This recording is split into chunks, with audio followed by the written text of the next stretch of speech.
జూబ్లీస్ లో by elections వచ్చినాయి కదా అన్న, ఏ పార్టీ వస్తే ప్రజలకు మంచి జరుగుతుంది అనుకుంటారు? ఈ రోజు మనకు కాంగ్రెస్ పార్టీ పైన సీఎం ఉన్నాడు కాబట్టి మామూలు అందులో నవీన్ అన్న ఇక్కడ మా బస్సు పొద్దున్న లేసి మా బస్సులో ఉంటాడు, మా ప్రాంతం బిడ్డ, మాకు అందుబాటులో ఉంటాడు, యువకుడు కాబట్టికే 100% ఈ రోజు నవీన్ అన్న గెలుస్తాడు. నవీన్ యాదవ్ గారు అంటారు కదా, ఎందుకు నవీన్ యాదవ్ క్యాండిడేట్ చూస్తున్నారా లేకపోతే పార్టీని చూస్తున్నారా? ఇప్పుడే సీఎం గారు ఉన్నారు కాబట్టి గెలుస్తారు అని అంటారు.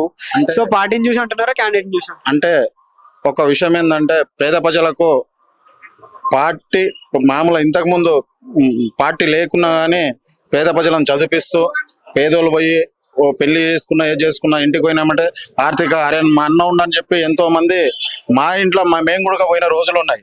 మా అక్క పెళ్లి చేసిన రోజు మేము ఆర్థికంగా బ్యాక్ మేము పోతే ఏది కూడా ఆలోచించకుండా 40,000 పెళ్లికి ఆదుకున్నాడు.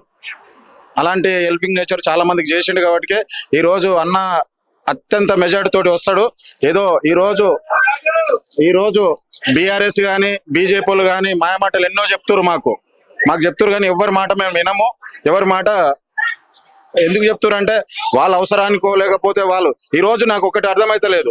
ఈ రోజు బీఆర్ఎస్ గానీ బీజేపీ గానీ వాళ్ళకు ఓటేసినా గానీ ఈ రోజు చెత్తకు మన ఈడంగా పోసి మూసినదిలా చెత్తబుట్లు వేసిన పరిస్థితి వస్తుంది అనేది మాత్రము మేము అనుకుంటున్నాము. మా కూడా ప్రజలు ఎందుకంటే మాకు పొద్దున్న లేస్తే ఈ గల్లీలో ఈడంగా పోతుంటే నవీన్ అన్న అంటే 10 నిమిషాలు నివాడతాడు, ఏం బేటా అంటాడు.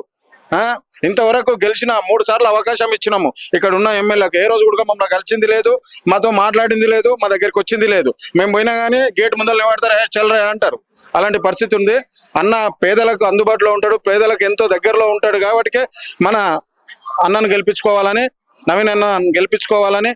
ఇంకో విషయం ఏంటంటే అత్యంత ఇప్పుడున్న సీఎం రేవంత్ రెడ్డి సార్ కూడా చాలా కాంగ్రెస్ పార్టీ ఈ రోజు పేదల పార్టీ, మహిళలకు పెద్దపీఠం వేసింది, మహిళలకు రుణమాపింది, మహిళలకు బస్సు సన్న బియ్యము ఇలా చెప్పుకుంటా పోతే గెలిచిన 18 నెలల్లో ఎన్నో పథకాలు చేస్తుండు కాబట్టి ఈ రోజు కాంగ్రెస్ మీద కానీ అన్న మీద మాత్రం మంచి మేము ఇంతకు ముందు ఏమో తెలియదు కానీ గెలిచిన తర్వాత అన్న ఎంత ఫాస్ట్ గా చేస్తాడని మేము అనుకోలేదు. ఎంతో గొప్పగా చేయడం జరుగుతుంది.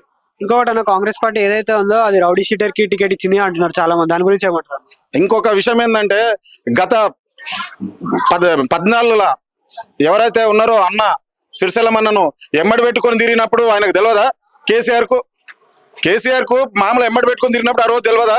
ఈ రోజు మామూలు ప్రజల కాడికి వచ్చి ఈ రోజు నివాడేందుకు అన్న నివాడే వరకే లేనిపోని ఏవో పూస్తుండు. కానీ ఇంకో విషయం ఏంటంటే ఒకటి కేటీఆర్ మాటలు నమ్మకుంటాయి, కేసీఆర్ మాటలు నమ్మరు, హరీష్ మాటలు నమ్మరు. అన్ని మూట కట్టుకొని జేబులో పెట్టుకొని ఇంటికాడ కూర్చోమని చెప్తున్నాం.